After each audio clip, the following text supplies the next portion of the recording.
اعوذ باللہ من الشیطان الرجیم بسم اللہ الرحمن الرحیم۔ خواتین و حضرات السلام علیکم ورحمۃ اللہ وبرکاتہ۔ مغفرت و پروگرام احکام شریعت اور فقہ حنفی سے متعلقہ مسائل کے ساتھ آپ کی خدمت میں حاضر ہیں۔ ایک بھائی نے یہ پوچھا کہ یہ وائرس کی وبا جو چل رہی ہے یہ ہمارے گناہوں کی سزا ہے یا اللہ تبارک و تعالی کی طرف سے ایک آزمائش ہے، کیسے اس کا فیصلہ کریں؟ دیکھیں، اولاً تو اس میں 100% شیورٹی کے ساتھ کوئی بھی رائے قائم نہیں ہو سکتی ہے کیونکہ یہ غیبی معاملہ ہے۔ اللہ تعالیٰ کی کیا مشیت ہے، اللہ تعالیٰ کا کیا ارادہ ہے، اس پر یا تو اللہ تعالیٰ خود بتائے تو ہم مطلع ہو سکتے ہیں، یا اس کے بتائے سے اس کے نبی بتاتے ہیں تو پھر ہم مطلع ہو سکتے ہیں، ورنہ ہم اندازہ تو کر سکتے ہیں، 100% شیورٹی کے ساتھ اس پر اپنی کوئی رائے قائم نہیں کر سکتے ہیں۔ ہاں، علماء اسلام نے، صوفیاء کرام نے جو ایک اصول اور ضابطہ بیان کیا ہے اس کو اگر پیش نظر رکھا جائے تو بہت ہی بہتر ہے۔ ضمنی طور پر ہم یہ کہہ سکتے ہیں کہ جو شخص نیک ہے، پرہیزگار، متقی، علم دین کا حامل ہے، اللہ تبارک و تعالیٰ کی اطاعت کرتا ہے، نفس و شیطان کی مخالفت کرتا ہے، اس کی طرف اگر یہ متوجہ ہو تو اللہ تعالیٰ کی طرف سے ایک آزمائش ہے۔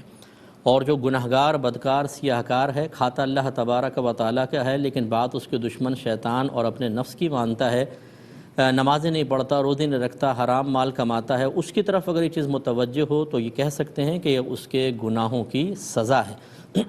تو اس لیے آپ کو مجھے اپنا احتساب کرنا چاہیے۔ اگر ہم ایک گناہگار ہیں اور گناہ کرتے ہیں تو اس کو اپنے لیے سزا سمجھیں اور اس اللہ تعالیٰ پہ غصہ اتارنے کے بجائے اسے اپنی شامت اعمال کا نتیجہ قرار دیں۔ اور اگر فرض کر لیں کہ کوئی یہ سمجھتا ہے کہ میں کوئی گناہ نہیں کرتا، میں کوئی برائی نہیں کرتا ہوں، صاحب علم بھی ہوں، صاحب تقوی بھی ہوں، تو سمجھ جائے کہ اللہ کی طرف سے ایک آزمائش ہے اور آزمائش پہ ہمیں صبر کرنے کا حکم ہے۔ وَاسْتَعِينُوا بِالصَّبْرِ وَالصَّلَاةِ إِنَّ اللَّهَ مَعَ الصَّابِرِينَ۔ واضح طور پہ اللہ نے فرمایا کہ اس طرح کی آزمائشوں کے موقع پر صبر اور نماز سے مدد طلب کرو، بے شک اللہ تعالیٰ کی رحمت صبر کرنے والوں کے ساتھ ہے۔ پھر ہمیں بالکل اللہ کی رضا پر راضی رہنا چاہیے۔ گناہ گار کو بھی رہنا چاہیے، لیکن اس کے لیے یہ ہے کہ رضا پر راضی رہنے کے ساتھ ساتھ وہ فوراً اپنے گناہوں کی طرف رجوع کرے اور اللہ تعالیٰ کی بارگاہ میں توبہ کرے، تو انشاءاللہ اللہ کی رحمتیں ضرور نازل ہوں گی۔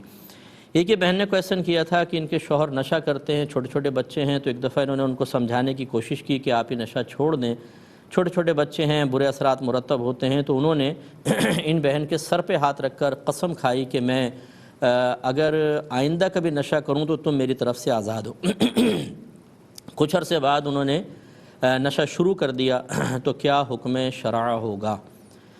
دیکھیں، مسئلہ یہ ہے کہ جب اس طرح کوئی شخص طلاق کو معلق کر دیتا ہے کسی عمل پر، کسی فعل پر، جیسے اگر کوئی کہے تو گھر میں داخل ہوئی تو یہ طلاق، تو یہ گویا کہ گھر میں دخول پر اس کو معلق کیا، تو جب شرط پائی جائے گی تو فوراً طلاق واقع ہو جائے گی، چونکہ یہاں بھی تعلیق طلاق پائی گئی کہ اگر میں نشہ کروں تو میری طرف سے آزاد ہو۔ یہ کنایہ کے الفاظ ہیں اور یقیناً اس نے طلاق کی نیت سے ہی کہے ہیں، تو اس لیے جیسے ہی اس نے نشہ کیا آپ کا نکاح ختم ہو گیا۔ اور یہ جو کنایہ الفاظ سے طلاق واقع ہوتی ہے اس کو طلاق بائن کہتے ہیں، اور طلاق بائن کا حکم یہ ہوتا ہے کہ نکاح فوراً بریک ہو جاتا ہے۔ یعنی اب اگر اس نے پہلے 2 طلاقیں نہیں دی تھیں، اگر 2 دی تھی تو یہ تو مل کر 3 ہو گئی، پھر تو حلال ہی ہوگا، لیکن اگر پہلے 2 نہیں دی تھیں، 1 تھی تو یہ مل کر 2، یا 1 بھی نہیں دی تھیں تو یہ پہلی طلاق، تو اب آپ دوبارہ ساتھ رہنا چاہیں تو جدید نکاح ہی کرنا ہوگا، نکاح کرنے کے بعد ساتھ رہیں۔ اور یہ تو ہو گیا شرعی مسئلے کا جواب، اور ضمناً میں عرض کرتا ہوں تمام بہن بھائیوں سے، کوئی نشہ کرتا ہے کہ نہیں کرتا، سب سے پہلے اس قسم کی قسمیں کھانے سے پہلے اپنی طبیعت پر غور کریں۔ اگر ہماری طبیعت آؤٹ آف کنٹرول ہے، اگر ہمارے اندر لاابالی پن ہے، ہم کسی وعدے پر، کسی عہد پر، کسی ارادے پر خود قائم نہیں رہ پاتے ہیں، ہمیں اچھی طرح اپنی کیفیات معلوم ہیں، تو پھر اتنے بڑے بڑے دعوے کرنا اور ایسی بڑی بڑی قسمیں کھا لینا جس سے وقتی طور پہ تو ایک اطمینان اور سکون سا محسوس ہو جیسے میرا بڑا پختہ ارادہ ہو گیا ہے، لیکن کچھ عرصے بعد چاروں شانے چت گر جانا اور اپنی قسمیں توڑ کر اس کے خلاف یہ عمل کرنا، اگر اس طرح ظاہر ہو رہا ہو تو ہمارا مشورہ یہ ہوگا کہ قسمیں نہ کھائیں۔ آپ ارادہ کریں ضرور، اس طرح کے مشروط کرنے کے بعد، اب یہ تو چلے ایک یمین، اس کو شرعی اصطلاح میں کہتے ہیں، یمین قسم کو کہتے ہیں، ویسے بھی اللہ تعالیٰ کی قسمیں کھا لیتے ہیں کہ خدائی قسم میں آئندہ ایسا نہیں کروں گا، حالانکہ پتہ ہے کہ طبیعت کنٹرول میں نہیں ہے، کچھ عرصے بعد پھر باطنی غلبہ ہوگا تو پھر چاروں شانے چت گر جائیں گے، نفس و شیطان کے سامنے ہاتھ جوڑ کے بیٹھے ہوں گے، تو بھائی پھر یہ بہادر بننے کی ضرورت کیا تھی؟ جب آپ کو اپنی کیفیات پتہ ہیں، سابقہ زندگی پہ نگاہ ڈالیں، 50 مرتبہ ایسا ہوا ہے کہ ہم ارادہ کرتے ہیں اچھا ہم نماز پڑھیں گے، نماز غائب، روزہ رکھیں گے، روزہ غائب، اچھا قرآن پڑھوں گا، قرآن غائب، اچھا فلاں سے نہیں ملوں گا، کچھ عرصے بعد ملنا شروع کر دیتے ہیں، فلاں چیز نہیں دیکھوں گا، پھر دیکھنا شروع کر دیتے ہیں۔ جب پتہ ہے کہ طبیعت کنٹرول میں نہیں ہے تو ایسے بڑے بڑے دعوے کرنا اور قسمیں کھانا یہ قطعاً غیر مناسب ہے۔ امید ہے کہ آپ بات سمجھ گئے ہوں گے۔ ایک مختصر سا بریک لیں گے، ہمیں یقین ہے آپ ہمارے ساتھ ہی رہیں۔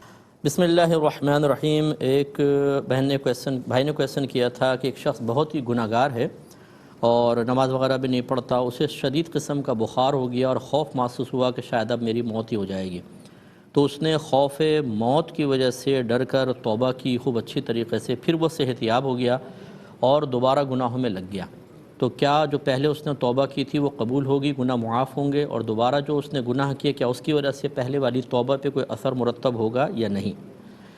دیکھیں، سب سے پہلے یاد رکھیں جتنے بھی توبہ کے فضائل ذکر کیے گئے ہیں کہ جیسے نبی کریم صلی اللہ علیہ وسلم نے ارشاد فرمایا تائب من الذنب کمن لا ذنب لہ، اپنے گناہ سے توبہ کرنے والا ایسا ہے جیسے اس نے گناہ کیا ہی نہیں، اور ایک روایت میں ہے کہ گناہ پر سچی توبہ کرنے والا اپنے گناہوں سے ایسا پاک و صاف ہو جاتا ہے جیسے آج ہی اپنی ماں کے پیٹ سے پیدا ہوا ہے۔ یہ اس توبہ کے بارے میں ہے جو مکمل شرائط کے ساتھ ہو، اور وہ شرطیں کیا ہیں؟ نمبر 1، وہ گناہ ہم نے سابقہ زندگی میں کیا ہو تبھی اس پر توبہ ہوتی ہے، اگر نہیں کیا ویسے ہم بچ رہے ہیں تو یہ تقویٰ ہے، توبہ نہیں۔ دوسرا، اس گناہ کو چھوڑنے کا پختہ ارادہ کرنا، اور تیسرا، وہ ارادہ صرف اور صرف اللہ کے خوف کی وجہ سے ہو۔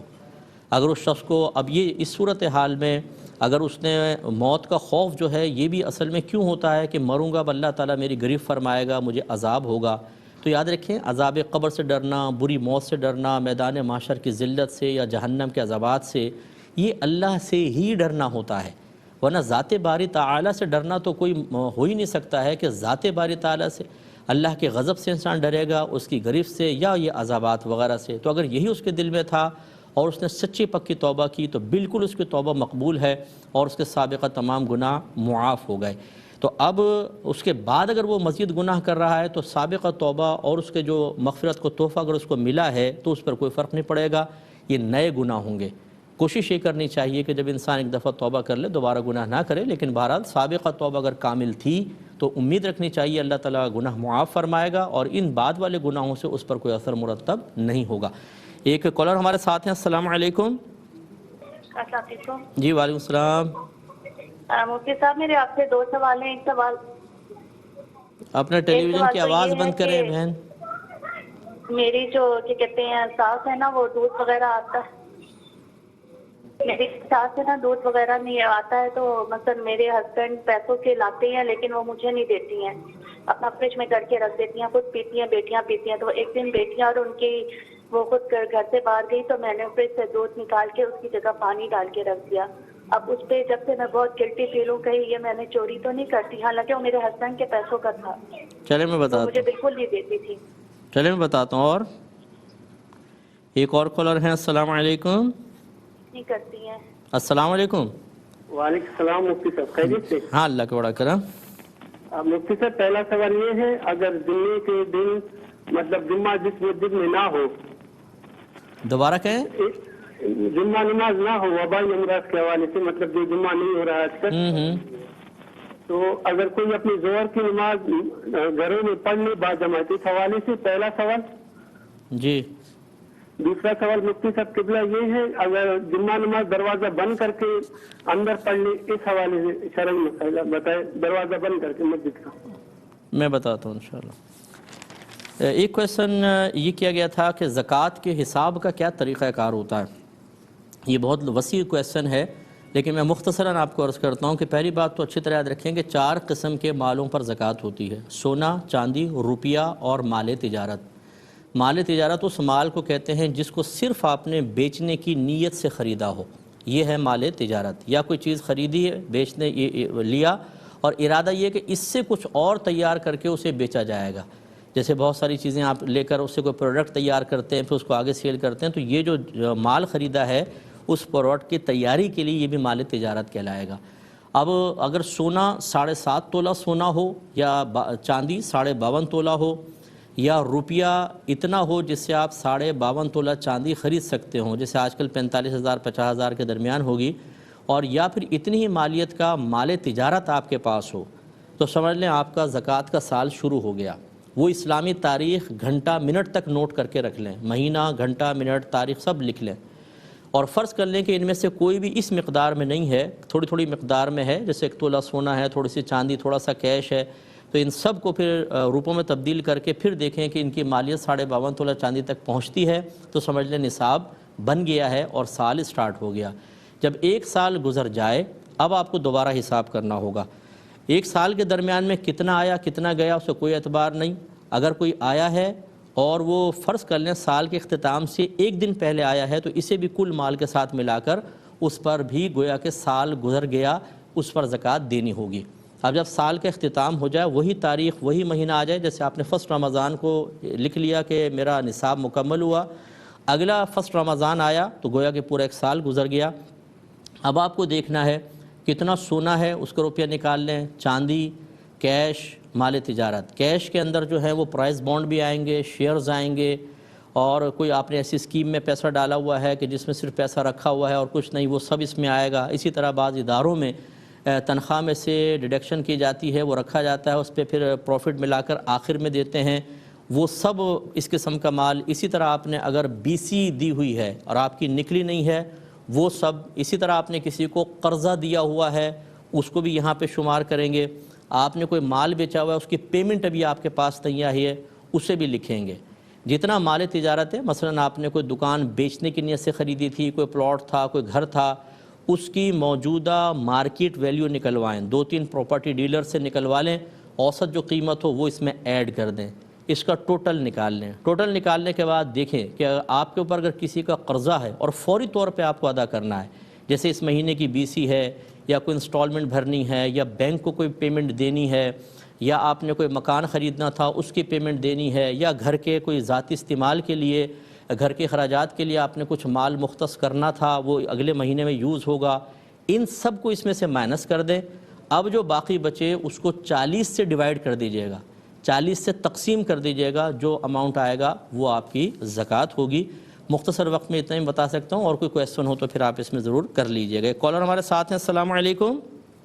وعلیکم السلام مفتی صاحب۔ جی بہن۔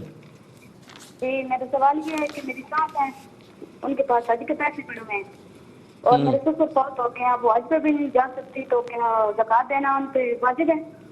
اور میں انشاءاللہ عرض کرتا ہوں، ایک اور کالر ہیں، السلام علیکم۔ ہیلو، السلام علیکم۔ جی وعلیکم السلام۔ میرا مسئلہ یہ ہے کہ مجھے آپ سے یہ پوچھنا ہے، میرے شوہر نے مجھے 2 بار طلاق دے دی، جی انہوں نے کہا لیکن بھی فون سے، انہوں نے کہا میری نیت نہیں تھی، ہم نے لیکن پھر بھی مان لی کہ وہ ہو گئی ہے، اس کے بعد ہم نے رجوع کر لیا۔ اس کے بعد تیسری بار ان کو شک کرا کہ انہوں نے بولا کہ میں تمہیں دے دوں گا، اور اس کشمکش میں دے دوں گا اور دیتا ہوں وہ اپنے گھر میں اپنے منہ میں بولتے رہے، اور جب کسی سے پوچھنے گئے تو انہوں نے کہا آپ جو کشمکش میں تھے دے دوں گا دے دی، اس میں ہو گئی، لیکن ہمیں پکا پتہ نہیں ہوئی کہ نہیں۔ اور اس کے بعد میں ان سے لڑنا شروع کر دیا، جھگڑنا کہ ایسا نہیں کر سکتے آپ میرے ساتھ، آپ مجھے نہیں دے سکتے۔ ٹھیک ہے، مختصر بولیں بہن، مختصر بولیں آپ، کیا بس یہ اتنی بات ہے؟ مجھے یہ بتائیں کہ جی انہوں نے جو اپنے منہ میں بولا ہو گئی، جی میں بتاتا دے دوں گا، ہوں، جی میں بتاتا ہوں، جی میں بتاتا ہوں انشاءاللہ۔ ایک اور کالر ہے، السلام علیکم۔ السلام علیکم۔ جی وعلیکم السلام۔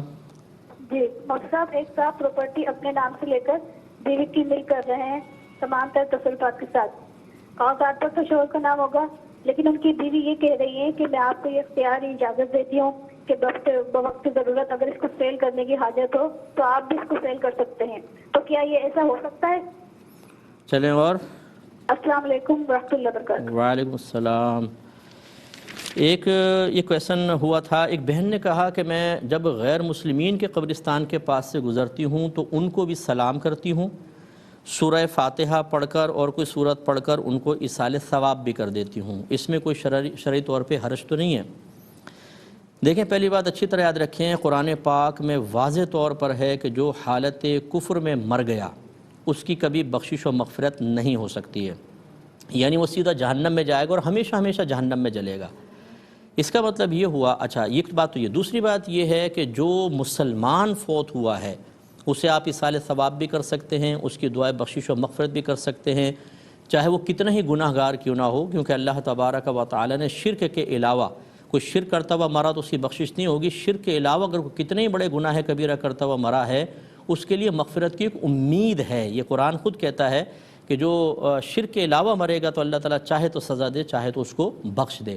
اس کا مطلب یہ ہوا کہ جب قرآن میں 100% یقینی طور پہ ذکر کر دیا گیا کہ کافر کی بخشش و مغفرت ہو ہی نہیں سکتی ہے، تو اس کا مطلب ہے اس کے پھر نیکیاں بھی نہیں بڑھ سکتی ہیں، اس کی بخشش نہیں ہو سکتی ہے، اور کوئی اس کے خلاف کرے یعنی اس کو اصالِ ثواب کرے یا دعائے بخشش و مغفرت کرے تو گویا کہ اس کا ان آیات پر اعتماد نہیں ہے، وہ شک و شبے میں ہے۔ اچھا اگر کوئی شخص یہ کہے مجھے تو پتہ ہی نہیں کیسے قرآن میں حکم ہے، تو اس کی لا علمی اور جہالت یہاں عذر نہیں مانی جائے گی۔ لہذا خلاصہ کلام یہ ہے کہ کافر کو سلام کرنے کا مطلب جو فوت ہو چکے، خاص طور پہ اس کی بات کر رہا ہوں، کہ اس کا مطلب ہے آپ کہہ رہے ہیں تم پر سلامتی نازل ہو، حالانکہ قرآن تو یہ کہہ رہا ہے کہ ان پر اب قیامت تک عذاب قبر ہوگا اور اس کے بعد وہ ہمیشہ ہمیشہ جہنم میں جائیں گے۔ آپ کے ان آیات پر اعتماد نہیں، پھر اصالِ ثواب کی کوشش ہو سکتا ہے، دعائیں، اور انہوں نے کہا میں دعا بھی کرتی ہوں، دعائے بخشش و مغفرت بھی کر دی ہو۔ خلاصہ کلام یہ ہے کہ ایسی بہن کو اور ایسے جو بھی حضرات ہیں انہیں فوراً سے پیشتر دعائے بخشش و مغفرت مطلب اپنے لیے توبہ کرنی ہوگی، اور اللہ تعالیٰ کی بارگاہ میں اپنے لیے دعائے بخشش و مغفرت کریں، اور تجدید ایمان اور تجدید نکاح احتیاطاً لازم ہے، ورنہ آخرت میں نقصان ہوگا۔ کالر ہمارے ساتھ ہیں، السلام علیکم۔ السلام علیکم ورحمۃ اللہ۔ جی وعلیکم السلام۔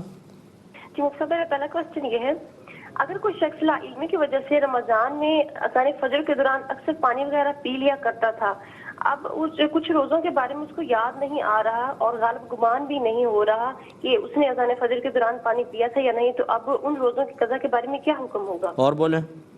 جی میرا نیکسٹ کوشچن یہ ہے، اگر کسی شخص کا بینک اکاؤنٹ ہو اور اس کے مرنے کے بعد جو رقم کسی نومینیٹڈ شخص کو ملے گی تو کیا وہ رقم اسی شخص کی ہوگی یا وہ مال وراثت میں شامل ہوگی؟ اور لاسٹ کوشچن یہ ہے، اگر نمازی کے سامنے سترا قائم ہو اور کوئی شخص نمازی کے سامنے آ کر منہ کر کے بیٹھ جائے تو کیا سامنے بیٹھنے والے شخص گناہ گار ہوگا؟ سر اور میں انشاءاللہ عرض کرتا ہوں، ایک مزید کالر ہیں، السلام علیکم۔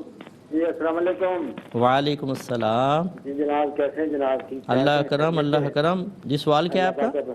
میرا یہ سوال ہے کہ میں نے اپنا گیکا اور اپنے 2 بچوں کا گیکا اور اپنی بیٹی کی قربانی میں جب دن آتے ہیں تو کیا میں وہ قربانی کا جانور لے کے اپنا سب کا حصے کی قربانی گیکا کر سکتا ہوں میں؟ ٹھیک ہے، اور بس میں عرض کرتا ہوں انشاءاللہ۔ ابھی آپ سنتے رہیے گا، میں انشاءاللہ جواب دیتا ہوں۔ ایک یہ پوچھا تھا کہ مسجد کے باہر جو لوگ کھڑے ہوتے ہیں، کیا بھیک مانگ رہے ہوتے ہیں، کیا ان کو نفلی صدقہ دے سکتے ہیں کہ نہیں؟ دیکھیں میں بارہا آپ کو سمجھا چکا ہوں، ہم اتنے بھولے تو نہیں ہوتے، ہمیں پتہ ہے، آپ میڈیا دیکھتے ہیں، سب کچھ، جتنے بھی ریگولر مانگنے والے ہوتے ہیں سب پیشہ ور ہوتے ہیں، ان کے پاس بہت پیسہ ہوتا ہے۔ ابھی جیسے یہ راشن تقسیم ہو رہا ہے نا، میں بہت سے لوگوں کو جانتا ہوں، ایسے لوگوں کو جنہوں نے آ کے اپنے گناہوں کا اعتراف کیا، پورے خاندان ہیں، پوری گینگ ہیں، ہر جگہ سے راشن جمع کریں گے، اسے دکانوں پہ بیچ کر پیسہ لے کر غائب ہو جائیں گے، مستحق تک پہنچے گا نہیں، یہ لے جائیں گے، سب سے پہلے ہر لائن میں لگے ہوئے نظر آئیں گے۔ جب ہم جانتے ہیں کہ یہ پیشہ ور لوگ ہیں، ایسے لوگوں کو دینا کوئی ثواب نہیں ہے، یہ گناہ ہے۔ میرے آقا صلی اللہ علیہ وسلم نے فرمایا جو بغیر ضرورت کے دستے سوال دراز کرے وہ بروز قیامت اس حال میں آئے گا کہ اس کے چہرے پر گوشت نہیں ہوگا، یعنی اتنا اللہ اس کو ذلیل و رسوا کر دے گا۔ یہ حرام اور گناہ کبیرہ ہے، اور جب کوئی حرام اور گناہ کبیرہ کر رہا ہو تو ہم اس کو دے دیں۔ اچھا ہم کہتے ہیں، لوگ کہتے ہیں کہ ہم تو اچھی نیت سے دے رہے ہیں۔ بھئی جب ایک بری چیز ہے آپ اچھی نیت کر ہی نہیں سکتے اس کے اندر، یہ گناہ میں مدد ہے۔ یہ تو ایسا ہی ہے جیسے کوئی گن پوائنٹ پر موبائل چھینتا ہو اور وہ آپ سے ریکویسٹ کرے کہ یار گن نہیں ہے میرے پاس، خدا کے واسطے گن دلوا دو، آپ کہیں چلو اچھی نیت سے میں دلوا دیتا ہوں۔ ارے بھائی جب پتہ ہے کہ وہ جا کے موبائل چھینے گا تو کیسے دلوا سکتے ہیں؟ ایسے کوئی ہیروئن چاہیے آپ سے کہ ایک پڑیا دلوا دو، اللہ آپ کے بچوں کو سلامت رکھے خدا کے واسطے، اور آپ کے یار خدا کا واسطہ دے رہا ہے، لے بھائی 26 روپے کی پڑیا خرید لے، تو یہ کیسے آپ کو ثواب ملے گا؟ ہر جگہ اچھی نیت یہ نہیں ہے کہ اللہ تعالیٰ اپنے قوانین کو فراموش کر کے آپ کی اچھی نیت کی وجہ سے معاذ اللہ آپ کو ثواب دینے پر مجبور ہو گیا۔ یہ کہاں سے ہم نے ضابطہ قاعدہ نکالا؟ تو اس لیے ایسے لوگوں کو ہرگز نہ دیں، جب تک حوصلہ شکنی نہیں کریں گے کبھی بھی نہیں ہو سکتا۔ ایک مختصر سا بریک لیں گے، ہمیں یقین ہے آپ ہمارے ساتھ ہی رہیں گے۔ بسم اللہ الرحمن الرحیم. یہ بہن نے کویسچن کیا تھا کہ میرے شوہر دودھ لے کر آتے ہیں اور میری ساس اپنی بیٹیوں کو دے دیتی ہیں، خود پی لیتی ہیں، مجھے نہیں دیتی ہیں. تو ایک دفعہ میں نے فریج سے تھوڑا سا دودھ نکال کر اور اس میں پانی ملا دیا. تو یہ میں نے جو خیانت کی، میں گلٹی فیل کر رہی ہوں، صحیح ہے کہ نہیں ہے؟ دیکھیں مسئلہ یہ ہے کہ جب شوہر دودھ لے کر آتے ہیں، اکثر ہمارے گھروں میں جو اجتماعی طور پہ چیزیں لائی جاتی ہیں وہ کسی ایک فرد کے لیے مخصوص نہیں ہوتی، سب کو استعمال کا حق ہوتا ہے. لہٰذا اگر آپ نے پیا تو اس میں کوئی حرج نہیں ہے، اور یہ آپ کی احتیاطی تدبیر جو تھی، یہ بظاہر ایک چوری سی لگتی ہے، پانی ملانا ایک ملاوٹ سا لگتا ہے، لیکن یقینی سی بات ہے اگر آپ ویسے پی جاتی تو آپ کی ساس آپ کا جینا دوبھر کر دیتی.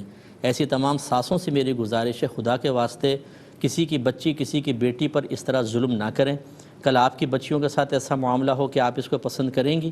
اگر ہماری بچی کے ساس ایسے کر رہی ہو تو ہم بد دعائیں دیتے ہیں، اللہ اس بڑھیا کو اٹھا لے، کم وقت میری بچی کی زندگی عذاب بنا رکھی ہے. تو ایک دفعہ آئینے میں کھڑے ہو کر اپنے آپ کو بھی دیکھیں کہ آپ نے تو کسی کی زندگی عذاب نہیں بنا رکھی.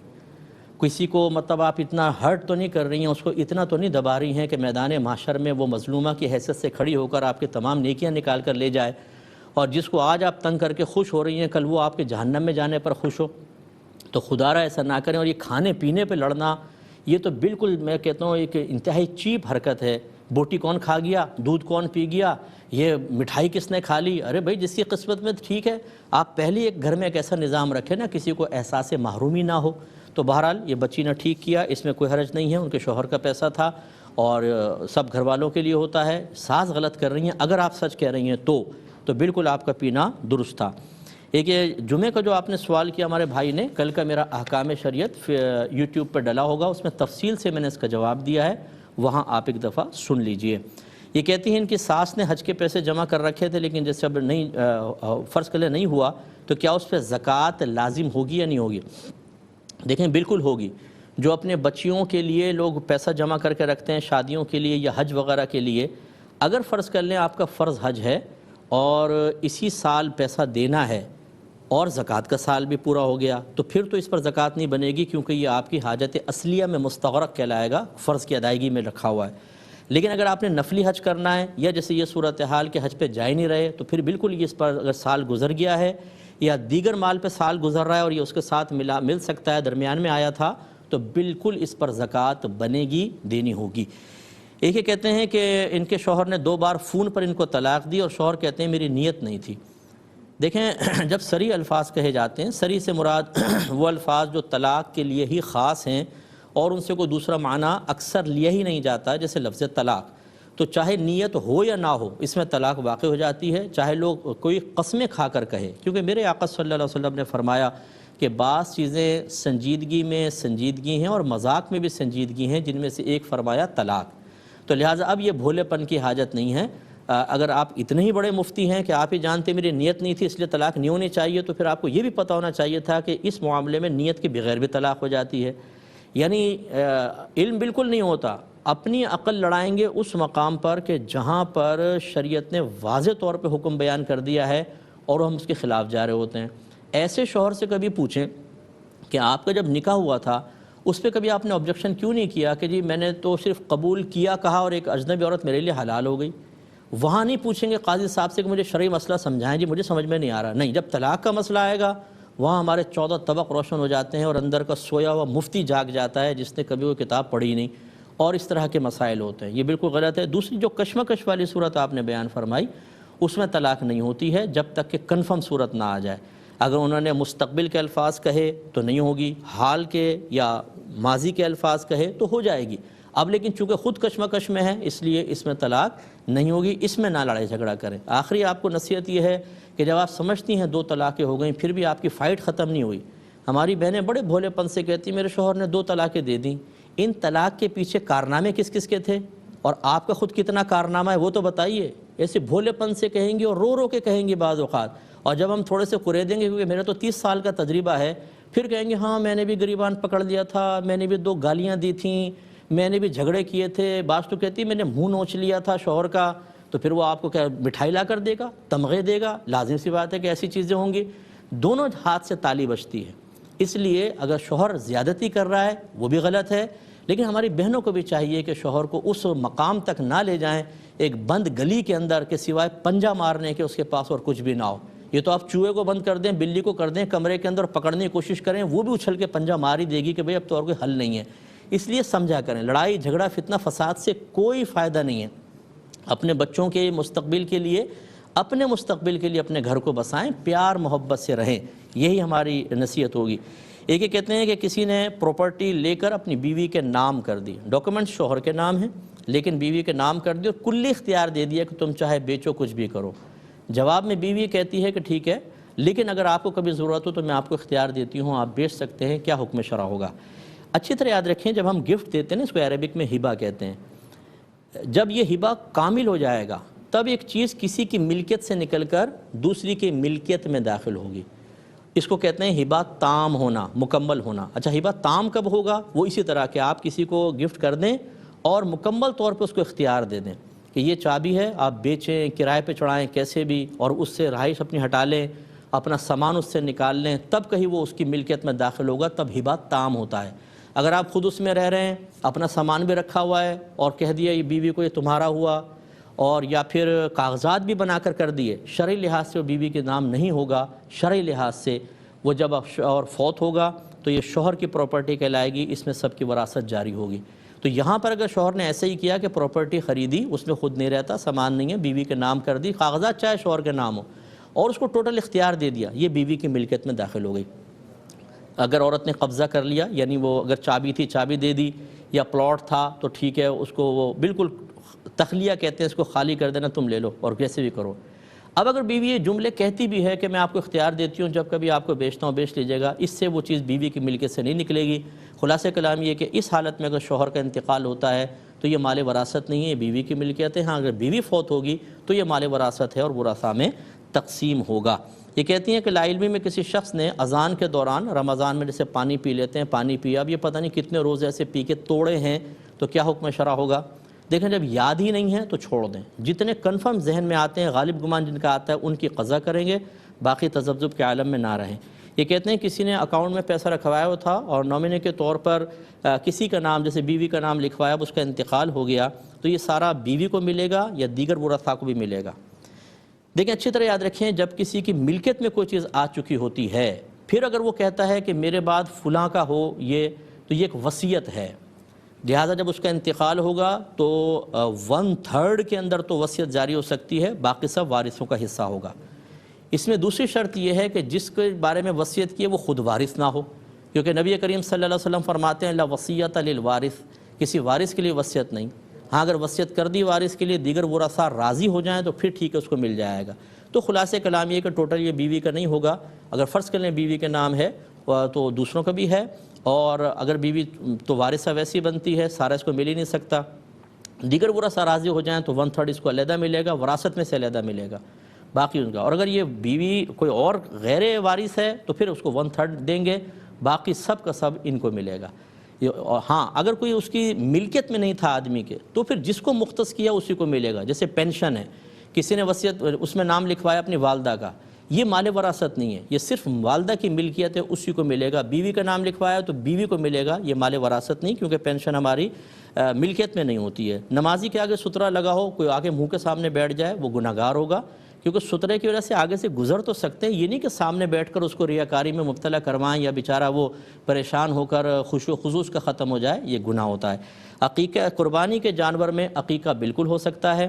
آپ اگر ایک گائے خریدتے ہیں اور 4 کا عقیقہ کرنا ہے، 4 حصے عقیقے کر دیں، 3 حصے قربانی کر لیجئے گا، انشاءاللہ دونوں ایک ہی گائے کے اندر ادا ہو جائیں گے۔ لیکن یوں نہیں کیجئے گا کہ ایک حصے میں میرا عقیقہ بھی ہو جائے، قربانی بھی ہو جائے، یوں نہیں، الگ الگ کرنا ہے، ایک حصہ قربانی، ایک حصہ عقیقہ، ایسا 2 حصے کرنے ہوں گے، ایک ہی حصے میں دونوں نیتیں حاضر مت کر لیجئے گا۔ اب چونکہ ہمارے پروگرام کا وقت تقریباً ختم ہو رہا ہے، ایک دفعہ اس درخواست کے ساتھ کہ اپنے اطراف میں سفید پوش لوگوں کا بڑا خیال کریں، تھوڑا سا راشن بھیج دیں، کیش پیسہ دے دیں، بیچارے پریشان ہیں لوگ بہت زیادہ، تاکہ وہ اپنا اس وقت کو، آزمائش کے وقت کو آسانی سے گزار سکیں۔ اللہ تعالیٰ مجھے بھی توفیق عطا فرمائے، آمین۔ وآخر دعوانا ان الحمد للہ رب العالمین۔